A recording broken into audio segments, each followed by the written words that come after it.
말씀은 베드로가 터키 지방에 있는 핍박받는 교회들에게 쓴 첫 번째 편지인 베드로 전서에 나와 있지만, 우리가 계속해서 주님 앞에 기쁨에 대해서 질문하고 기도할 때 우리에게 굉장히 독특하고 굉장히 중요한 사실 한 가지를 깨닫게 하고 영적으로 도전합니다. 우리가 기쁨의 이유와 원인이라고 생각하는 것들은 믿음과 소망과 사랑 중에 주로 어떤 것과 관련이 있을까요? 아마 소망과 관련이 있다고 생각을 하실 거예요. 우리의 간절한 소원과 소망이 있는데 그 소원과 소망이 이루어지면 우리의 마음이 기쁘다. 우리는 이렇게 연결을 주로 시키거든요. 근데 이 베드로 전서 말씀은 전혀 다른 영적인 시선을 우리에게 줍니다. 우리는 믿음과 소망과 사랑 이 세 가지 중에 우리의 마음이 시원케 되고 넉넉하게 되고 주님을 바라보게 되는 것이 우리 오래된 기도 제목이었던 우리의 소원을, 소망을, 희망을 주님께서 우리에게 보게도 하시고 또 그 응답의 어느 과정 정도를 보게 해주시고 그 다음을 꿈꿀 수 있다면 생각하게 너무 기쁘겠습니다라고 생각하지만, 오늘 본문 말씀에서 우리에게 첫 번째로 도전하면서 보여주고 계신 것은 무엇이냐면 우리가 사랑해서 기쁘다라는 겁니다. 사랑해서. 소원 때문이 아니라 사랑해서 기쁘다. 8절 말씀을 보니까 여러분은 그리스도를 본 일이 없으면서도 사랑하며 말로 다 표현할 수 없는 즐거움과 영광을 누리면서 기뻐하고 있습니다. 이렇게 이야기하고 있는데요. 이 본문 말씀을 가만 끊어서 보면 너희가 사랑해서 기쁘고 믿어서 기쁘고 이렇게 읽을 수가 있겠습니다.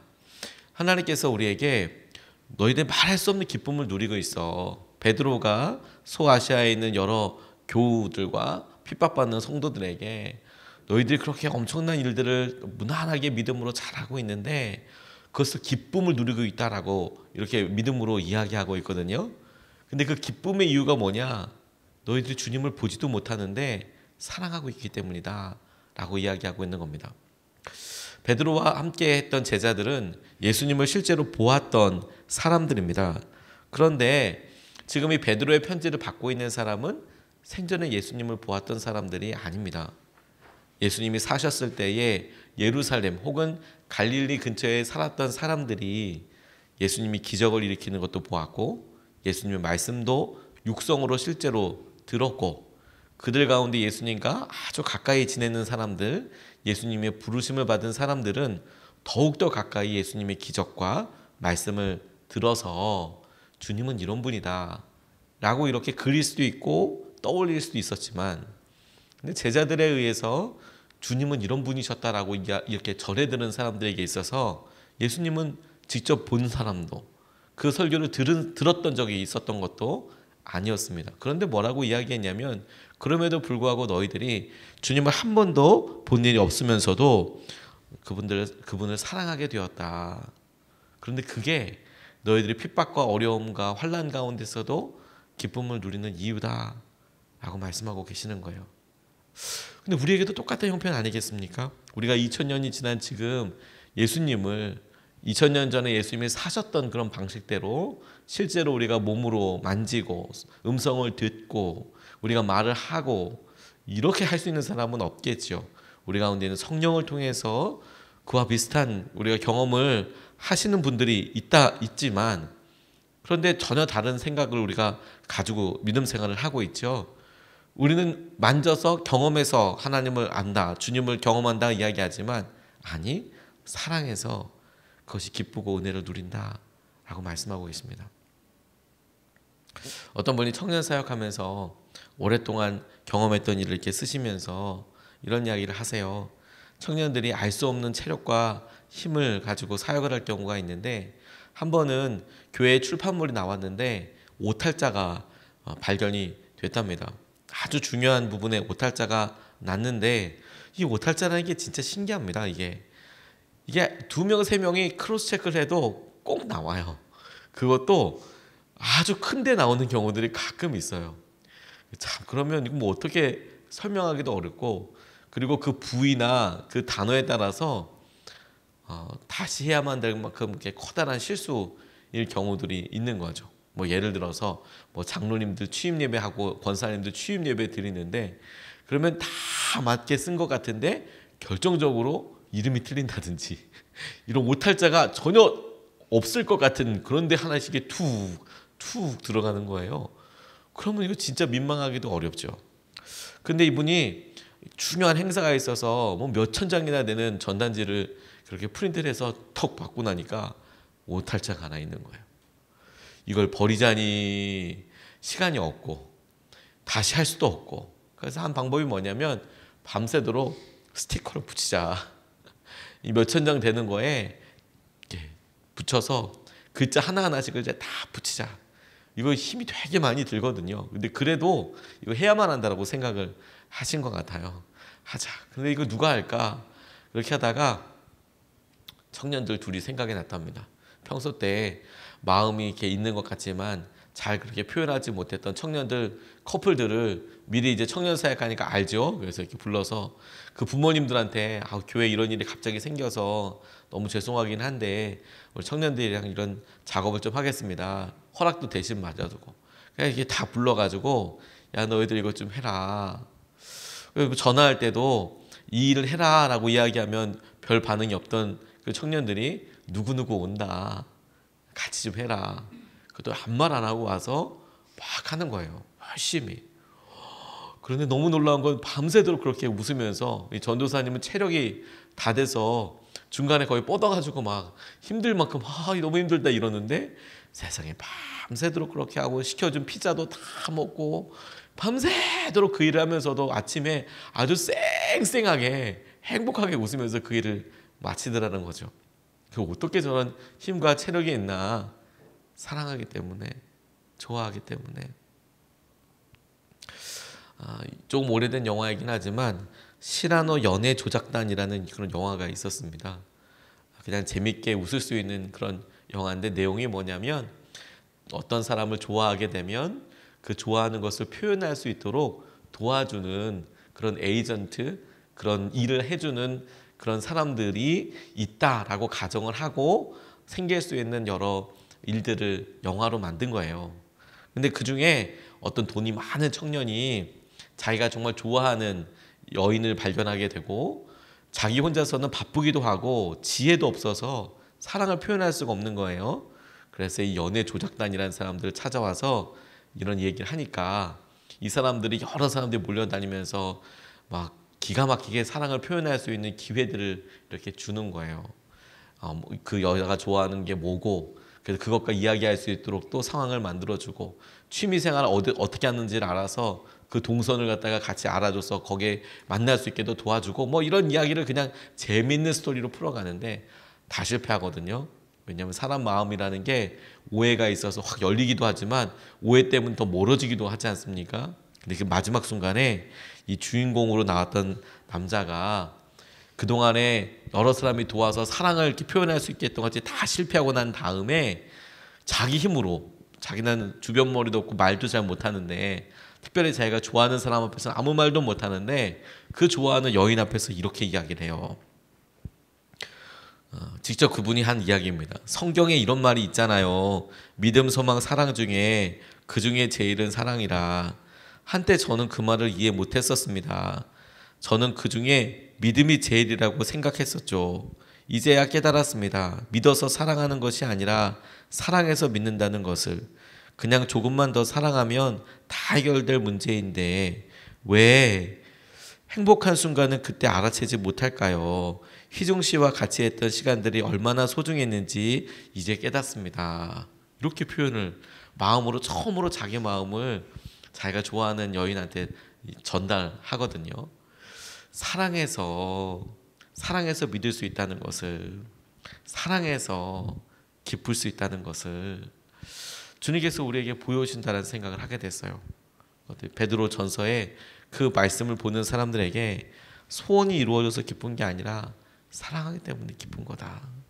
우리에게 염려가 있고 어려움이 있어도 우리에게 충분히 소원이 이루어지지 않아서 기쁘지 않기 때문이 아니라 어느 순간에 우리의 사랑을 점검해 봐야 하는 거구나. 지금은 은퇴하셨지만 시인이기도 하는 고훈 목사님이라는 분이 고백이라는 시에서 이런 말을 하셨습니다. 세상이 이토록 슬픈 것은 내 안에 슬픔이 가득한 탓이다. 세상이 이토록 괴로운 것은 내 안에 괴로움이 가득한 탓이다. 세상이 이토록 험한 것은 내 안에 험악함이 가득한 탓이다. 세상이 이토록 분열하는 것은 내 안에 분열이 가득한 탓이다. 세상에 이토록 미움이 가득한 것은 내 안에 미움이 가득한 탓이다. 세상에 이토록 사랑스러운 것은 내 안에 사랑이 가득한 탓이다.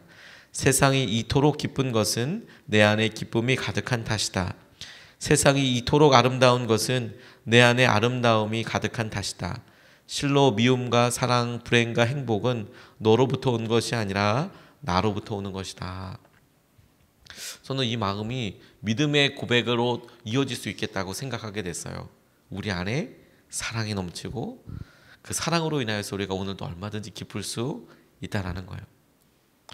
오늘 본문 말씀이 우리에게 또 한 가지 기쁨의 이유에 대해서 주목하게 하시는 것은 뭐냐면 사랑이 기쁘다, 사랑하니까 기쁘다라는 것과 함께 믿게 되었으니까 믿음 때문에 우리가 기쁘다라는 겁니다. 8절 말씀을 보면 지금 그를 보지 못하면서도 믿으며 말로 표현할 수 없는 즐거움과 영광을 누리면서 기뻐하고 있습니다. 지금 그를 보지 못하면서도 믿으며 말할 수 없는 기쁨을 누리고 있습니다. 이렇게 이야기하고 있거든요.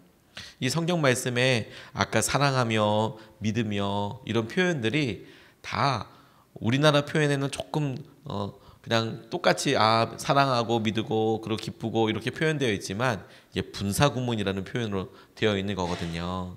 사랑을 하면서 기뻐하고 믿으면서 기뻐하고 이렇게도 표현할 수 있지만 사랑하기 때문에 사랑을 하면서 기뻐하고 믿으면서 기뻐하고 이렇게 번역이 돼도 전혀 이상하지 않은 구문들이에요.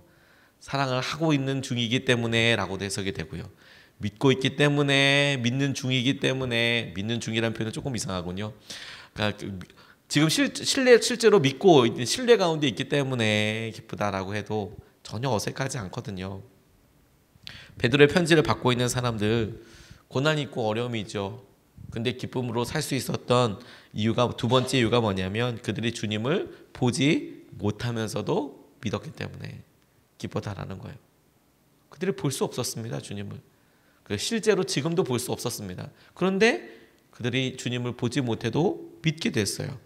보지 못하면서도 기쁠 수 있다. 그 이유를 뭐라고 이야기하냐면 믿음이라고 이야기하는데 그 믿음이라는 말에 기가 막힌 우리나라에 딱 합당되는 좋은 표현이 뭐냐면 신뢰예요. 신뢰. 보지 못하는데도 믿는 믿음을 신뢰라고 이야기해요.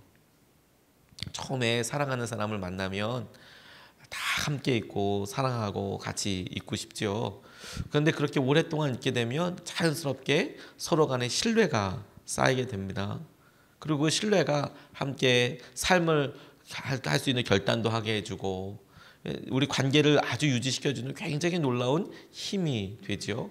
근데 이 신뢰의 놀라운 것이 뭐냐면 때로는 사정이 있고 형편이 있어서 떨어져 있더라도 그리고 때로는 여러 사람들 가운데 없는 고난이 있을 수 있고 어려움이 있더라도 근데 그런 이유들과 원인들을 다 뛰어넘어서 내가 그 사람을 신뢰하고 있기 때문에 믿고 있기 때문에 안정감을 누리게 되고 자유함을 누리게 되고 기쁠 수 있다는 거예요. 내가 주님 보지 못해도 내가 주님을 신뢰하기 때문에 내가 기쁨을 얼마든지 누릴 수 있어요. 그게 기쁨의 중요한 이유이고 통로가 되는 거예요. 우리는 그냥 손에 잡히는 대로 무언가가 있고 무슨 생각이 그냥 이렇게 보이는 걸로만 이야기하지만 아니요. 우리가 신뢰하기 때문에 그분을 믿고 그분과 함께 할 수 있어요. 보지 못해도 분명히 살아있는 것을 우리가 알고 있기 때문에 그가 반드시 돌아올 것을 알기 때문에 우리가 그것을 기쁨으로 누릴 수 있는 것이죠. 19세기에 밧줄 타기로 유명했던 찰스 브론든이라는 분이 유명합니다. 이분이 여러 기록들을 많이 세웠어요. 지금이야 여러 과학들이 발전하고 그리고 어떤 우리 과학적인 문명의 어떤 이기들 혹은 과학적인 결과들로 사람들을 깜짝깜짝 놀라게 하지만 예전만 해도 마술, 마법을 갖다 속임 다른 사람이 할 수 없는 기술이라든지 이런 걸로 사람들한테 회자가 됐는데 이 찰스 브론든은 외줄타기를 안전 장구 없이 보조 장치 없이 그냥 외줄 타는 것으로 사람들한테 유명했는데 주로 뭐 나이아가라 폭포를 막 이렇게 횡단하고 막 이런 것들로 유명을 했던 사람입니다. 저는 뭐 가보진 않았지만 뭐 실제로 몇백 미터 몇 킬로 된다고 이렇게 들었습니다. 사진을 보니까 과연 그렇게 넓더라고요. 그냥 우리가 생각하는 뭐 천지연 폭포 꽉 크다 이렇게 생각하지만 그것 왔다 갔다 하는 정도가 아니라 그 진짜 엄청나게 큰 곳을, 그것도 바람도 엄청 세게 불고 물이 막 그냥 소리가 너무너무 커서 막 그렇게 위압감을 느낄 정도로 되는 그곳에 밧줄 걸어놓고 거기를 걸어 다닌다는 건 정말 쉬운 일이 아닌데도 이분이 몇 번을 그렇게 성공하고 왔다 갔다 한 거예요. 그래서 거기에 다른 사람들이 처음엔 하지 않는 외줄만 타고 가다가 그 다음에는 이렇게 무슨 수레를 끌고 가기도 하고 외줄 위에서 수레를 끌고 가기도 하고 뭐 이런 기술들을 다 이제 사람들한테 보여주면서 사람들에게 와 대단하다 이런 이야기를 하게 되었습니다. 이게 330m랍니다. 330m. 수차례 이렇게 이야기하다가 한 번은 의자와 버너를 가지고 가서 줄 한가운데에서 오믈렛을 요리해 먹기도 하고 뭐 이런 일을 왜 할까 싶지만 사람들한테 그렇게 내가 이 정도로 할 수 있다. 충분히 나를 믿을 수 있다. 근데 그 언젠가는 구경꾼들한테 자신이 할 수 있는 것 다 이렇게 이야기해 주면서 자기와 함께 할 사람에 대해서 내가 이 일을 다시 하게 될 것을 당신들이 믿습니까? 내가 여러 번 이 외줄을 타고 왔다 갔다 했는데 이번에도 내가 실패 없이 이 외줄을 타고 제가 여러분들한테 하는 이 일을 하게 될 거라고 믿으실 수 있겠습니까? 사람들이 뭐 몇 번 그렇게 했으니까 우리가 다 믿을 수 있다고 그랬더니 그렇다면 여러분들 중에서 누가 나와서 저랑 함께 이 일에 동참해 보지 않겠습니까? 업히든지 뭐 수레에 타든지 그렇게 저랑 같이 한번 가보지 않겠습니까? 그랬더니 아무도 이 브론딘이라는 사람의 도전에 그냥 반응하지 못했다. 주님께서 우리에게 믿음을 이야기하시고 우리의 삶에 믿음을 가지고서만 넘어설 수 있는 한계들이 있게 하시거든요. 근데 그럴 때 우리가 두려워서 경험해보지 못해서 주저주저 하고 끝날 수도 있습니다. 그런데 놀라운 것은 뭐냐면 그 믿음에 주님을 신뢰하기 때문에 한 걸음 더 나아간다면 이때까지 그냥 내가 보아서 저거는 다른 사람들만의 일이야. 그건 그 사람들에게만 해당되는 말이지. 혹은 우리는 절대로 나는 그렇게 절대로 못할 것 같아 라고 생각했던 영역들과 상황들을 넘어설 수 있어요. 그런 놀라운 은혜와 체험들을 넘어설 수 있습니다. 그리고 같이 기뻐할 수 있어요. 같이 행복할 수 있어요. 그리고 그렇게 함께하는 분이 주님이시라면 더할 나위 없지 않겠습니까? 그 주님과 함께 기쁠 수 있어요. 기쁠 수 있어요. 우리가 소원이 이루어져서만 기쁜 게 아니고요. 우리가 이 일을 함께하는 주님과 그 주님을 신뢰하기 때문에 믿기 때문에 기쁨을 누릴 수 있다는 거예요. 그게 우리에게 이번 주말과 또 우리 주님께서 하시는 기쁨의 이유와 믿음의 도전이 되기를 주님의 이름으로 축복합니다. 오늘 두 가지 말씀을 같이 나눴습니다. 하나, 사랑하니까 기뻐지더라. 기쁨의 이유가 소원이 이루어져서 기쁠 수도 있지만 사랑하니까 기쁘더라. 두 번째, 신뢰하니까 믿으니까 기쁘더라. 하나님께서 우리에게 믿음과 은혜 가운데 서고 알 수 있도록 그렇게 우리를 도전하신다고 생각이 됩니다. 이것을 붙잡고 두 번 나눠서 기도하겠습니다. 첫 번째,